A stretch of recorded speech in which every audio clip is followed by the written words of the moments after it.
Conforme o nosso último diálogo, eu prometi para você que apresentaria 3 características que nos ajudariam a identificar qual é a Igreja de Cristo. Então vamos dar sequência ao nosso diálogo?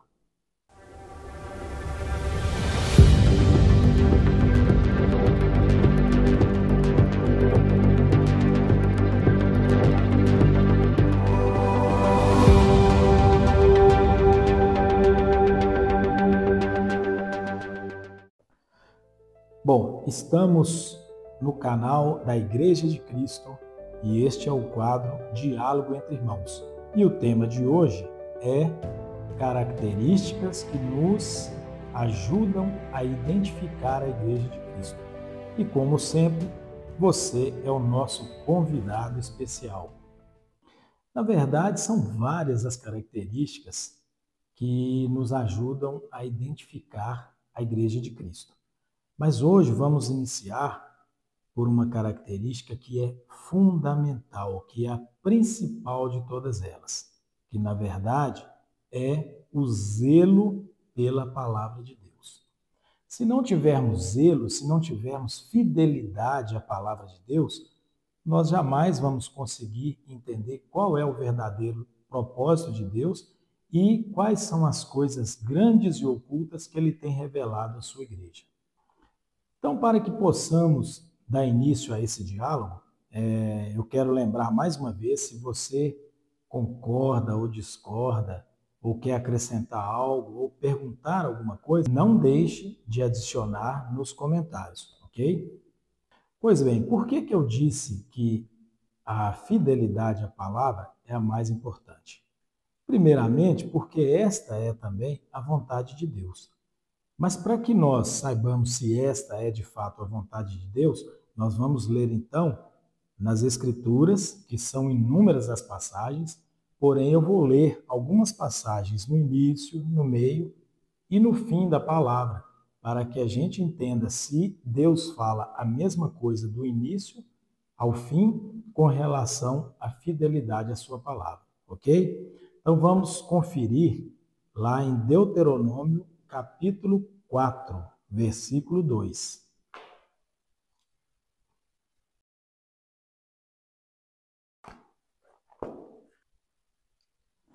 Aqui diz o seguinte: nada acrescentareis à palavra que vos mando, e nem diminuireis dela, para que guardeis os mandamentos do Senhor vosso Deus, que eu vos mando. Então veja bem, nesse primeiro versículo, Deus está aqui instruindo o povo de Israel, através de Moisés, que eles não deveriam acrescentar nada e nem diminuir nada do que está escrito, ou seja, conforme está escrito, ok? Então agora vamos ver no próximo livro, que é o livro de Josué. Nós vamos ver aqui qual é a orientação que Deus deu para Josué antes que ele entrasse na terra prometida. Vamos lá no capítulo 1. Aqui diz o seguinte, no versículo 6 em diante, ele fala com Josué: seja forte e corajoso, porque tu farás este povo herdar a terra que, sob juramento, prometi dar a seus pais. Então, somente ser forte e muito corajoso, para teres o cuidado de fazer segundo toda a lei que meu servo Moisés te ordenou. Dela não te desvies, nem para a direita, nem para a esquerda, para que sejas bem-sucedido por onde quer que andares. Então, observe aqui que a palavra de Deus está dizendo, Deus está falando para Josué, que ele não poderia desviar nem para a direita, nem para a esquerda, para que ele fosse bem-sucedido por onde quer que ele andasse. Então, ele tinha que ser forte e corajoso, não para lutar contra o inimigo, não para enfrentar aqueles gigantes que ele ia se deparar no decurso daquela terra. Mas ele tinha que ser forte e corajoso para ter o cuidado de fazer tudo conforme estava escrito. Pois bem, agora avançando um pouco mais aqui na palavra de Deus, nós vamos aqui No meio da palavra, né, vamos no livro de Provérbios, que é o capítulo 30.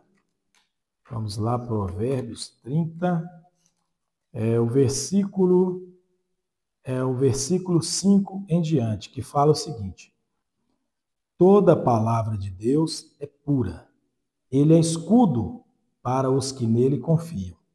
Nada acrescentes às suas palavras, para que não te repreenda e sejas achado mentiroso.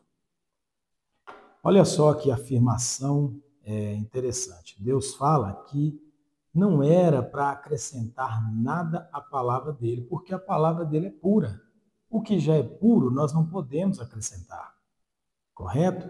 Então ele fala aqui que se alguém acrescenta algo, ele é achado como mentiroso. Isso é muito sério. Uma pessoa que acrescenta algo ou retira da palavra, ele é um mentiroso.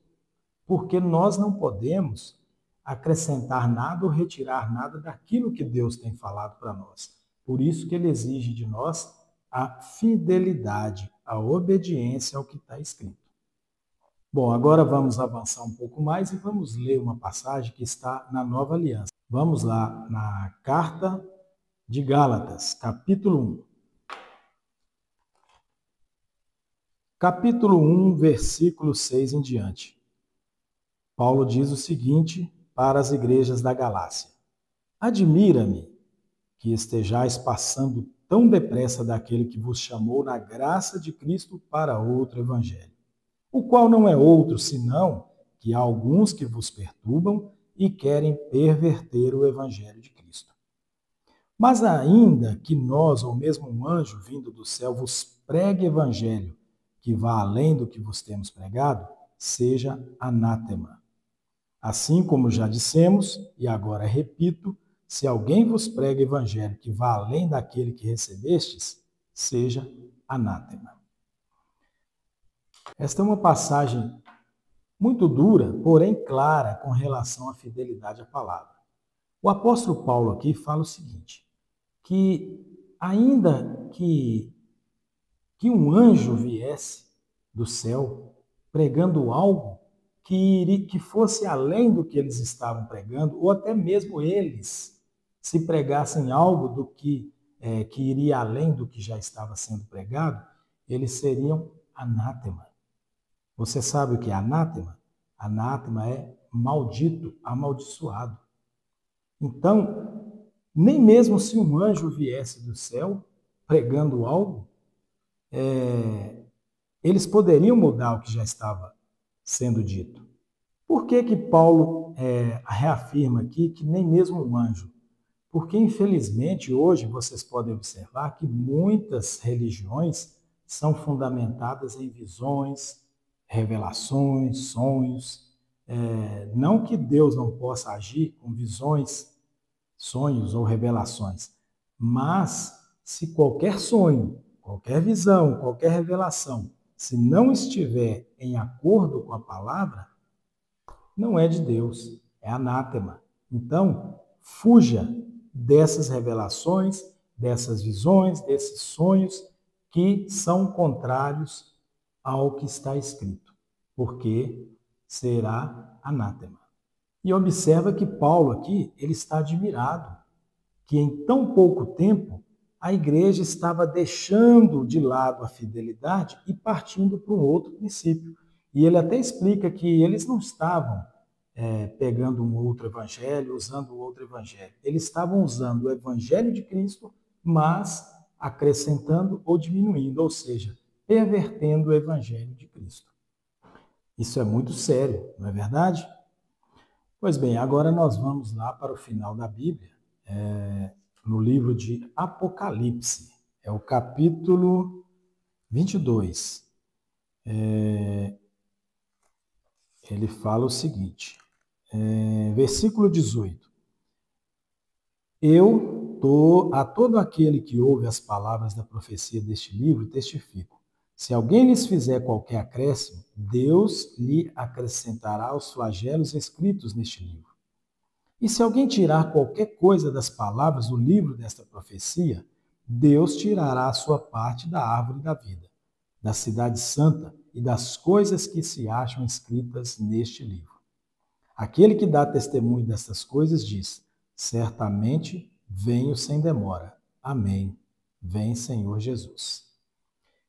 Então, observe aqui que o apóstolo João, que escreveu o livro de Apocalipse, ele diz que se alguém acrescentar algo nas profecias deste livro, Deus acrescentará os flagelos que também neles estão escritos. E se alguém tirar parte da profecia, Deus tirará a parte dele da árvore da vida, ou seja, retirará a salvação, que é a parte da árvore da vida. Por que eu li essas passagens no início, no meio e no fim? Para mostrar que Deus, com relação a esse assunto e todos os outros, ele fala a mesma coisa. Então, resumindo, Deus não permite que nós desviemos para a direita ou para a esquerda. Deus não permite que nós acrescentemos ou diminuímos qualquer coisa às palavras dele. Na verdade, ele exige que nós sejamos fiéis ao que está escrito. Tem outras passagens? Tem inúmeras. Eu poderia acrescentar aqui que ai daquele que retirar um tio da palavra, que todos conhecem. Eu poderia dizer que a palavra de Deus é sim, sim e não, não, e o que ultrapassar disso vem do maligno. Eu poderia também dizer que toda a Escritura é inspirada por Deus e é útil para o ensino, para a repreensão, correção. Se ela é inspirada por Deus, por qual motivo que eu teria o direito ou a autoridade para mudar ou acrescentar qualquer coisa que nela está escrito? Bom, de acordo com essas passagens, espero que você tenha entendido, mas agora começa a ficar claro o porquê de existirem tantas igrejas. O motivo é um, e espero que você esteja entendendo. É a falta de fidelidade à palavra de Deus. Como eu disse no primeiro vídeo, se há um só Deus, um só Senhor, uma só fé, um só batismo, uma só palavra, se todos fossem fiéis ao que está escrito, haveria também uma só igreja. Vocês concordam comigo? Então, se hoje existem várias igrejas, várias religiões, várias crenças diferentes, é porque alguém está fugindo do que está escrito. Está faltando o temor ao Senhor para obedecer ao que está escrito nas suas palavras. Como eu disse no primeiro vídeo, vou dar exemplos aqui simples para a gente entender. Tem igrejas que têm a prática do dízimo, tem igrejas que não têm. Tem igrejas que guardam os sábados, tem igrejas que não guardam. Ou seja, se a palavra é uma só, quem que está certo? Não estou aqui defendendo qual doutrina que está certa ou errada. Não podem pregar doutrinas diferentes e falar que está tudo conforme a Escritura. Então, meu querido irmão, querida irmã, caro ouvinte, que é um simpatizante da palavra de Deus ou que está buscando conhecer a verdade, vamos meditar sobre isso. E como eu disse, o assunto se estendeu um pouco e hoje eu não vou revelar as outras duas características que vão nos ajudar a identificar a Igreja de Cristo. Mas essas duas características nós vamos falar no próximo vídeo. Eu apenas estou aqui levando um questionamento para que a gente possa meditar. Se uma igreja guarda o sábado e a outra não guarda, uma delas deve estar errada. Concordam? Se uma igreja tem o dízimo, a outra não tem, algumas delas devem estar erradas. Espero que vocês tenham gostado ou entendido. Se não gostou também, deixa aí nos comentários. Deixe sua opinião, sua crítica, que eu quero muito continuar esse diálogo com você. Um abraço e até o próximo vídeo, se assim Deus nos permitir.